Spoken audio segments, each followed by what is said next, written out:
Computer tooting पर आपका स्वागत है। आरएसएस यानी राष्ट्रीय स्वयंसेवक के संघ प्रमुख मोहन भागवत ने कहा है कि भौतिकवाद, साम्यवाद और पूंजीवाद के साथ प्रयोगों के बाद लड़खड़ा रही दुनिया को प्रसन्नता और संतोष का मार्ग भारत दिखाएगा।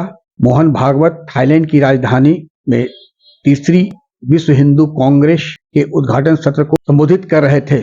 वर्ल्ड हिंदू फाउंडेशन के संस्थापक और वैश्विक अध्यक्ष स्वामी विज्ञानानंद ने शंख बजाकर सम्मेलन की शुरुआत की। इसमें 60 से अधिक देशों के प्रतिनिधि भाग ले रहे हैं। मोहन भागवत ने इस मौके पर कहा कि दुनिया भर से जो विचारक, कार्यकर्ता, नेता और उद्यमी यहाँ आए हैं, उन्हें यह सोचना है कि अब हमें हर हिंदू तक पहुंचना होगा, संपर्क साधना होगा। सभी हिंदू मिलकर दुनिया में सभी से संपर्क साधेंगे। हिंदू अधिक से अधिक संख्या में जुड़ रहे हैं और दुनिया के साथ जुड़ने की प्रक्रिया शुरू हो गई है। उन्होंने कहा कि कोविड महामारी के बाद यह दुनिया मान चुकी है कि आम सहमति से यह बात सोच रही है कि भारत प्रसन्नता और संतोष का मार्ग दिखाएगा। उन्होंने कहा कि दुनिया इस समय भौतिकवाद, साम्यवाद और पूंजीवाद के साथ प्रयोग करते हुए लड़खड़ा रही है और प्रसन्नता की तलाश में वह हिंदुत्व की ओर देख रही है। मोहन भागवत ने आगे कहा कि आज का विश्व लड़खड़ा रहा है। 2000 साल से उन्होंने खुशी, आनंद और शांति लाने के लिए अनेक प्रयोग किए हैं। उन्होंने भौतिकवाद, साम्यवाद और पूंजीवाद के प्रयोग किए।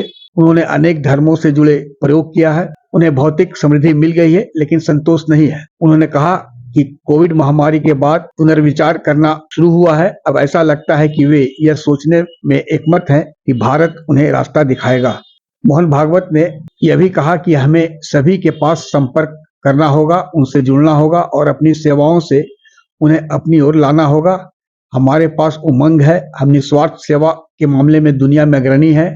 यह हमारी परंपराओं और मूल्यों में है।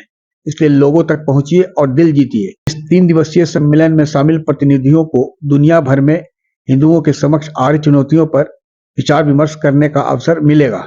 मोहन भागवत ने यह भी कहा कि हिंदुओं को वसुधैव कुटुंबकम की भावना का प्रसार करने में अहम भूमिका निभानी होगी। इसके लिए हमें साथ आना होगा, साथ रहना होगा और साथ में काम करना होगा। उन्होंने आगे कहा कि सभी को दुनिया के लिए कुछ योगदान देना होगा। हमने अपनी विशेषता पहचान ली है। हमारे अंदर सभी के प्रति सम्मान है। हमारे पूर्वजों ने इसे पहचाना था, लेकिन हम इस कौशल को भूल गए और टुकड़ों में बांट दिए गए और अधीन हो गए। अब हमें एक साथ आना होगा।